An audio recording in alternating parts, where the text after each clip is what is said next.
everybody, welcome back to the channel and more Blood and Plunder as we work our way through more of the native factions.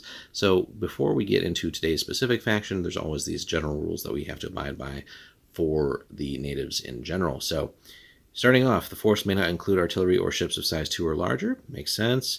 If the force is the attacker, you can actually deploy half of the units rounding down following the lay and wait scenario rule, so kind of playing into that ambush style.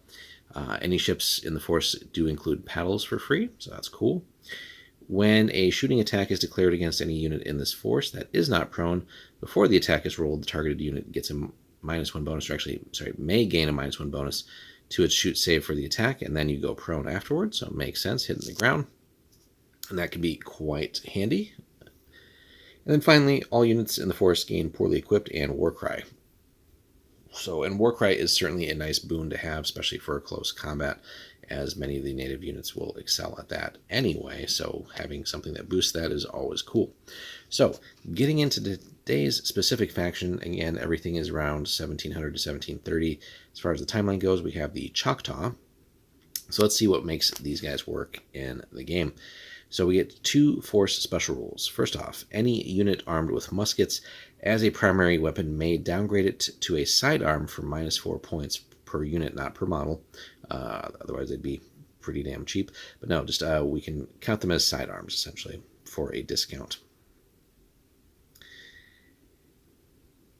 And again, that will really help overall maybe get some extra bodies on the table as well, but again, with the downgrade to sidearm.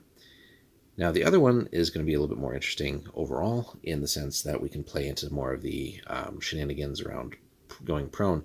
So once per turn, a single unit in this force that is not mounted and is not assigned may take a free move or go prone or stand action at the end of its activation. This action may not be used to initiate or move away from a melee. Makes sense.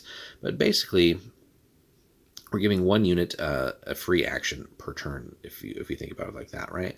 We're really not going to have any mounted units, by and large, if at all. And typically, we're not going to have anything assigned with these guys. So one unit can take a free move. So just that in and of itself is pretty powerful, right? Either to get into cover, out of line of sight, or get closer, or just, get towards an objective, or who knows what, a million different uses, right? Or we could go prone if needed, or stand at the end of their activation. So again, keep in mind with the general rules of already being shot at,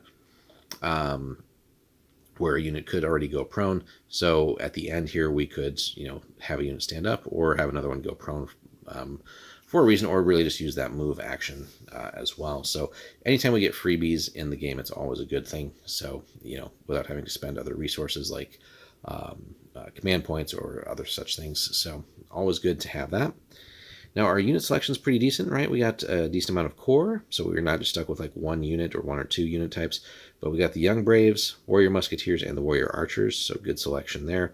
And backing that up are Renegados, the unaligned version of that, and Braves. So we have a good mix of shooting and close combat here, and that's really all we need, right?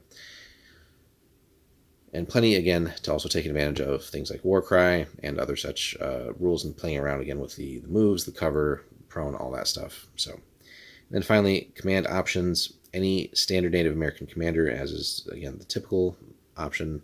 You always have the generic commanders available.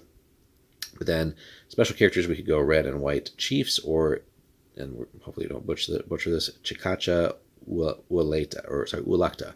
So again, factor in what the special characters can do for you and see if it's worth their point cost, depending on the size of the game you're playing. But a lot of times we'll probably just be running a generic commander. But it's really, again, taking advantage of what the natives are going to excel at here, playing into, getting as much cover as possible, ambushing if possible with like lay and wait.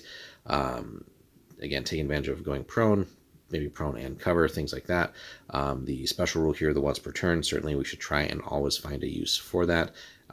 More likely not getting a lot of free moves out of things throughout the game should be pretty useful, right? And then, potentially taking advantage of the downgrade when we are doing our list building there. So just to get, again, maybe some more bodies overall on the table. So from there, it's just really also playing into the strengths of the specific units. taking advantage of the units that do fight well, trying to get them to close combat with Warcry and things like that. So there's just a ton of neat things going on with the list. Nothing necessarily broken or overpowered, but pretty powerful if played correctly. But let us know your experiences, guys, with Choctaw in the comments. Hit us up there with a like or subscribe as well. And again, we'd love to hear your stories of either playing against them or using them in your own forces and battles. Thanks so much for watching. We'll see you in the next one.